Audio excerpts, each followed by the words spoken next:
아멘. 오늘도 하나님의 말씀 앞에 나오신 성도님들 주님의 이름으로 환영하고 축복합니다. 예배를 통하여 우리의 심령에 기쁨과 즐거움, 하나님을 향한 그 사랑이 넘치도록 채워주시려고 하는 그 하나님의 마음을 헤아리며 오늘도 우리 안에 성령 충만을 구하며 우리 안에 죄를 회개하고 주님 앞에서 세상이 줄 수 없는 그 평안을 누리시는 모든 성도님들 되시기를 소망합니다. 하나님께서 이 예배 시간을 통하여서 우리에게 부어주시려는 것이 너무나도 많음을 우리가 기억하면서 찔림이 있는 예배가 되고 또 돌이키려는 마음이 있는 예배가 되시길, 또 존재가 변화되는 예배의 시간 되시기를 간절히 축복합니다. 오늘은 이제 레위 지파가 성읍과 목초지를 얻게 되는 모습의 마무리 장면, 그리고 전 지파들이 하나님의 약속한 땅을 차지하는 그 결론, 모든 것을 한번 정리해 주시는 그런 모습이 등장하게 됩니다. 레위 사람들이 이스라엘 자손의 기업 중에 받은 성읍은 모두 48개, 48개의 성읍이었다고 그렇게 말하고 있습니다.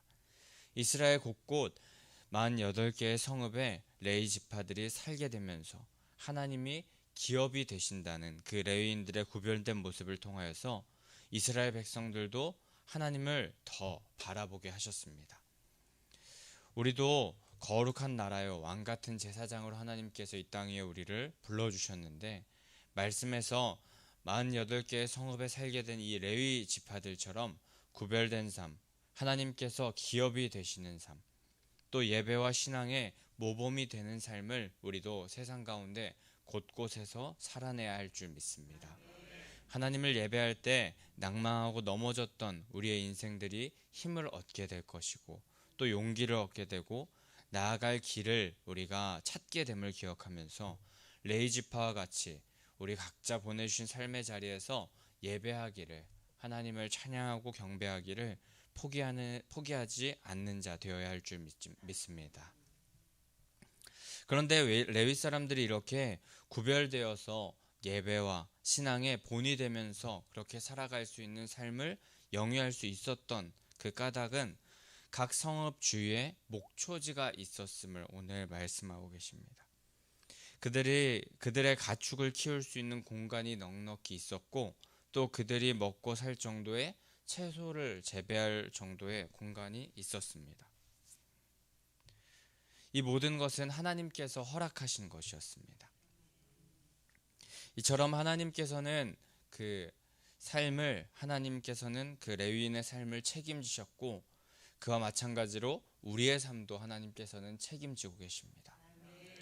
그러나 우리 생각으로 하나님의 뜻을 바라보게 되면 하나님께서는 말도 안 되는 일을 시키실 때가 있는 것 같은 느낌이 듭니다. 상식적으로 해서 안 되는 일을 시키실 때가 있습니다. 예를 들어서 아브라함이 이삭을 바치러 가는 것을 생각해 볼 때 아버지가 아들을 죽이는 것은 상식적으로 생각이 안 됩니다. 자기의 자녀를 자기 손으로 죽이는 부모가 있다니, 생각을 상식적으로 또 우리의 기본적으로 깔린 생각으로는 전혀 할 수 없는 생각입니다.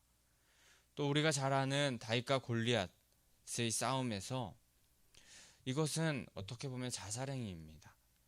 군사교육도 받지 않은 어린 소년이 자기가 가지고 놀던 그 돌멩이 몇 개를 챙겨서 대장군과 싸우려고 하는 것, 그것은 사람의 눈으로 볼 때 죽으러 가는 바보 같은 일입니다.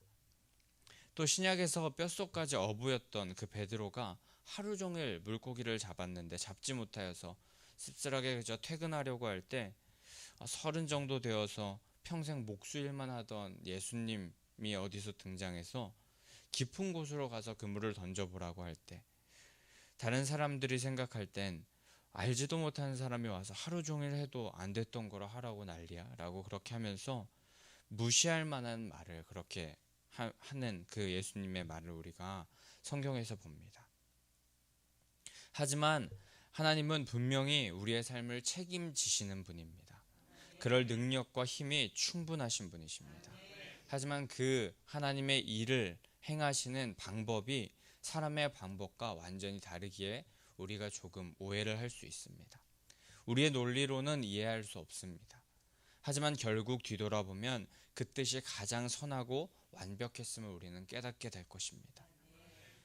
무지한 사람의 생각으로 하나님의 뜻을 판단하려 하지 마시기 바랍니다. 하나님께서는 가장 선하고 좋은 것을 우리에게 주시려고 하시는 분입니다. 이미 다 이루어 놓으시고 우리에게 그 선한 뜻을 누리기를 원하시는 분이 바로 우리 하나님이십니다. 우리 인생을 가장 아름다운 방향으로 인도해 가시는, 하나님께 끌려가시는 인생 되시기를 간절히 축복합니다. 하나님께 견인된다는 그 사실, 그 끌려가는 인생이라는 사실, 그것은 누구에게 끌려가는 것이기 때문에 정말 답답한 삶, 어려운 삶, 그 힘든 삶, 그런 삶이 아니라 그 끌려가는, 하나님께 끌려가는 인생은 그 어떤 인생보다 가치 있고 복된 인생이 되는 줄 믿습니다. 그렇게 하나님께서 모두 축복을 준비하여 주시고 또 이루어 주시고 하나님께서 다 준비해 주신 그런 삶을 레위 지파들은 살 수 있게 되었습니다. 그리고 그 이후에 43절부터 21장의 마무리이자 이제 가나안 정복 결과에 대하여서 이제 한 번 더 말씀하고 계시는데, 43절 여호와 하나님께서 맹세하사 주리라 하신 온 땅을 이스라엘에게 주셨음을 하나님께서 말씀하고 계십니다. 하나님께서 맹세하신 것은 절대 변하지도 않고 또 반드시 이루어짐을 우리가 기억해야 합니다. 하나님께서 아브라함을 갈대아 우르에서 부르시고 그 후손에게 가나안을 주실 것이라고 말씀하셨었습니다. 또 이삭과 야곱 그의 후손들에게 이것을 계속하여서 반복하여서 확인하여 주셨습니다. 창세기에서부터 약속의 땅 가나안을 주실 것이라는 그 약속, 계속하여서 약속하셨던 그 말씀이 오늘 성취되는 것을 보게 되는 것입니다. 690여 년이라는 세월이 흘렀지만 이스라엘 백성들은 수많은 역경을 겪으면서 하나님께서 인도하시는 대로 따라가서 결국에 하나님께서 자신의 맹세를 지키시며 성취케 하시는 그 역사를 오늘 이스라엘 백성들은 목격하게 되는 것이었습니다. 하나님은 자신이 하신 맹세를 어기거나 또 무효화하지 않으시는 분입니다. 반드시 하나님께서는 자신이 하신 말씀을 이루시는 분이십니다. 다만 그 기간, 그 시간은 우리가 알 수 없습니다. 하지만 그 시간 가운데 모든 과정이 선하며 그 과정이 모두 우리를 향한 사랑이 가득한 생각과 뜻이라는 것을 우리는 기억해야 합니다.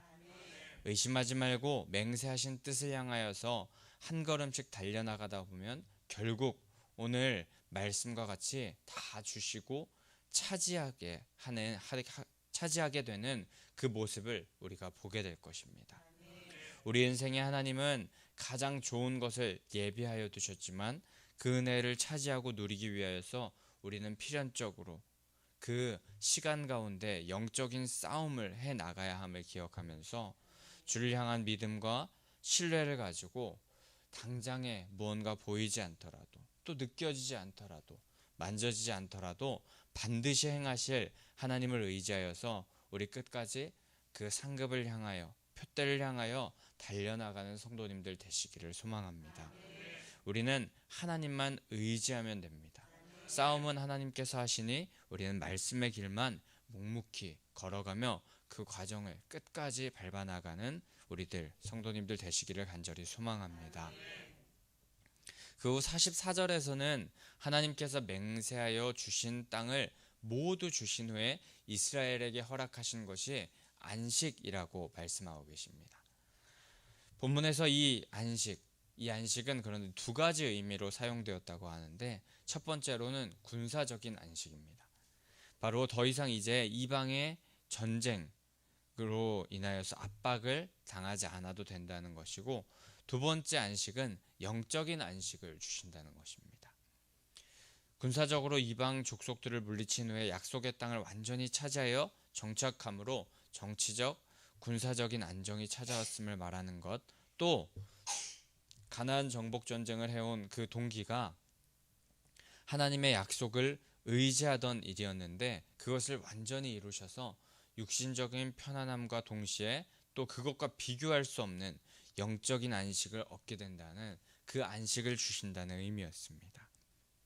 하나님의 약속을 의지하여 결국에 가나안을 차지한 이스라엘 백성들에게 하나님은 육신적인 안식, 군사적인 정치적인 안식과 동시에 가장 귀한 영적인 안식, 그것을 누릴 수 있는 최고의 복을 허락하여 주신 것입니다.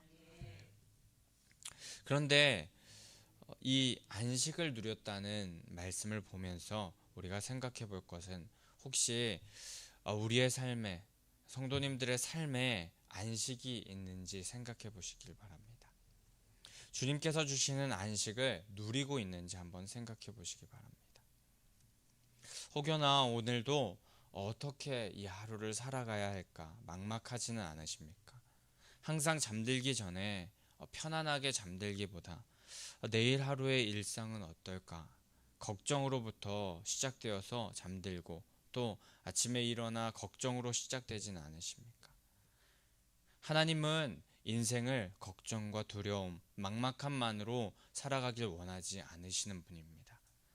영적인 안식을 누리며 우리를 지키시는 하나님을 신뢰하며 기쁨과 즐거움 속에서 하나님께서는 살아가길 원하십니다. 다 이루어 주신 하나님을 신뢰하며 존재의 변화를 받아 이 삶 가운데서 우리가 분명히 일하며 또 육신적으로 힘들고 어려운 삶이 있을 수 있지만 영적인 안식과 평안을 누리며 살아가기를 원하십니다. 만약에 참 평안과 안식을 누리지 못하고 매일매일 답답하고 어렵기만 한 인생을 사시는 것 같은 성도님들 계신다면 하나님의 말씀을 신뢰하며 끝까지 주님을 따라가는 자들 되어서 하나님께서 주시는 평안을 누리는 자들 되시길 소망합니다. 말씀은 반드시 성취되며 그 말씀이 우리를 살게 함을 기억한다면 주 안에서 누리는 안식이 우리의 것이, 이 성경의 사람들, 신앙의 선배들만의 것이 되는 것이 아니라 우리의 것이 될 줄 믿습니다. 그 어떤 원수도 우리를 맞설 수 없을 것이고 그 어떤 원수도 우리를 대적할 수 없을 것입니다. 하나님이 우리를 위하시면 누가 우리를 대적하리? 두려움이나 무서움, 어려움들, 그것이 우리를 대적할 수 없다는 것. 로마서 8장 31절을 통하여서 우리는 알 수 있게 되듯이 우리 이 고백이 우리의 입술을 통하여서 선포되어지길 원하고 또 우리를 위하시고 사랑하시는 하나님으로 말미암아 넉넉히 이기고 평안과 안식을 누리게 되는 모든 성도님들 되시기를 축복합니다. 잠도 잘 주무시고 매일매일이 기대되는 삶, 두려움과 문제가 다가와도 흔들리지 않는 삶을 사시기를 간절히 축복합니다.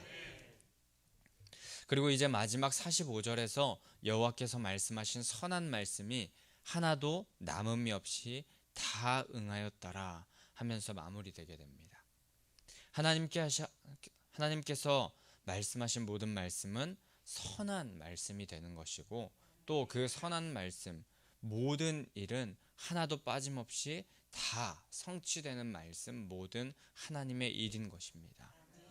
하나님께서는 역사 속에서 그 말씀하셨던 많은 사람들과 함께 그 말씀을 성취하는 과정 중에 이 이스라엘 백성들의 그 역사 속에서 성취하시는 그 과정 중에 계셨으며 단 한순간도 쉬지 않으셨고 성실하게 하나님께서는 하나님의 일을 진행하고 계셨었습니다.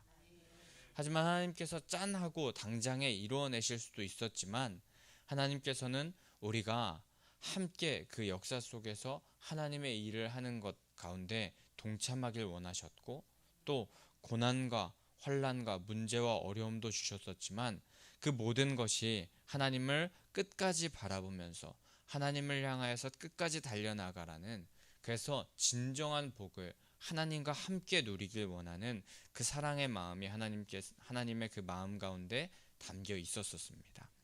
결국에 하나님의 성취의 역사에 우리도 함께 동참하게 하고 싶으시며 또 그 기쁨을 함께 누리게 하고 싶으셔서 말씀이 성취되는 과정을 오늘 이 이스라엘 백성들에게 또 우리들에게 허락하여 주셨던 것입니다.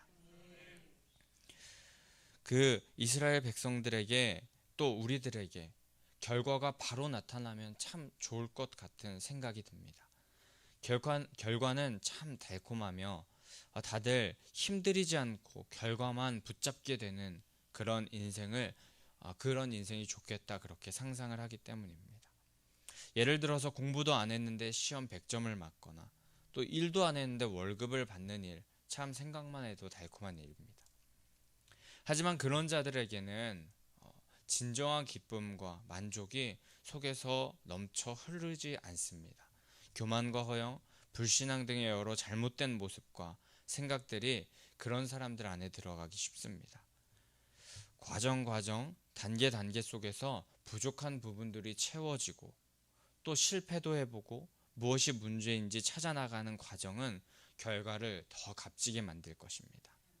오늘 이스라엘은 말씀하신 지 690여 년간 그 과정을 밟았으며 결국에 오늘 하나님께서 그 말씀하셨던 그 결과에 다다르게 되었었습니다. 너무나도 값진 결과였을 것입니다.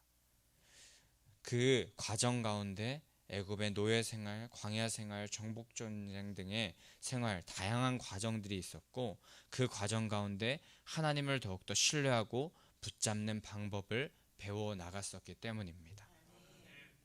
우리도 각자 하나님께서 허락하신 사명이 있을 것이고 교회적으로는 새 예루살렘 성전에 들어가는 사명, 또 그곳에서 우리에게 맡겨주신 일들이 있을 것입니다. 특히 4년 정도의 이 빨래골 광야 같은 삶을 살게 하신 과정이 우리의 생각과 관점에서는 힘들고 또 이 삶이 너무 모자란 것 같고 어려운 상황이고 답답한 환경인 것 같아 보였지만 하나님만 더 의지하라는 사인으로 우리가 받아들이고 끝까지 주님 신뢰하는 이 과정을 걷는 자가 되어야 할 줄 믿습니다. 또 우리에게 맡겨주신 사명의 길을 걸어가면서 분명히 어려움과 고난 또 환난 우리 삶 가운데 있을 수 있지만 그래도 막막하고 잠도 안 오는 두려움 앞에 좌절만 할 수도 있지만 그 두려움보다 또 고난과 어려움보다 더 크신 하나님을 우리가 신뢰하고 이미 다 이루어 놓으신 그것을 누리게 하시려고 하는 사랑의 하나님을 의지하여 맡겨주신 사명의 길, 그 과정을 끝까지 걸어가는 성도님들 되시기를 소망합니다. 우리 그렇게 끝까지 하나님께서 허락하신 그 과정을 묵묵히 걸어가는 그런 자들 되어서 결국에 주님께서 허락하실 천국의 삶, 하나님 나라의 안식을 누리게 되는 모든 성도님들 되시기를 소망합니다. 그런데 우리의 힘으로 하려고 하면 참 힘들고 어렵습니다. 참 평안과 안식을 주시려고 다 준비해 놓으신 하나님의 그 마음, 십자가와 부활로 다 이루어 놓으신 예수 그리스도의 그 마음을 우리가 붙잡고 성령의 인도하심 따라서 오늘도 예배 가운데서 힘을 얻고 주님 주시는 힘으로 끝까지 그 과정 달려나가겠다는 성도님들 되시기를 간절히 소망하고 축복합니다. 그런 마음 가지고 주님 앞에 나아가는 자들 하나님께서 그 마음 붙잡아 주시고 알아주실 것이고 하나님께서 대신 싸워주시는 역사가 우리 삶 가운데 있게 될 줄 믿습니다. 우리 그럼 이 시간에 함께 360장 찬송하신 후에 과정마다 우리에게 가장 좋은 것을